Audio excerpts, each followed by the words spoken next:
Si Pangulong Duterte nang tinreten, tinakot ng mga malaking bilyonaryong oligarkong monopolista sa negosyo ng tubig, ang mga mamamayan na magpapataw sila ng 12 pesos and 50 centavos per cubic meter sa bawat mga konsumidor sa buong Metro Manila at paligid nito.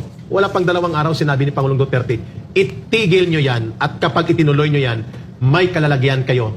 Iti-take over ng pamahalaan at ng military ang mga facilities nyo at idideklara ko ang crisis situation sa tubig at kami magpapatakbo ng inyong mga linya sapagkat ang tubig na yan ay bahagi ng patrimonya ng bansa. Meaning, pagmamayari yan ng taong bayan na ginagamit yung negosyo na tubong lugaw. Umatras dyan ang mga bilyonaryo kagaya ng Pangilinan, Lopez at mga Ayala. Yan po ang hinahanap natin. And not only that, Eric, he also said, Pierre RD also said, the former president also said, if by 12 noon, wala pa ring tubig dito sa Manila, lagot kayo sa Lagot akin. kayo. And within seconds, there was water. There was water. This is what it really means now when you are in the office of the president. Exactly. That kind of power that you have, you can use, and you should use for the Filipino people, not for yourself.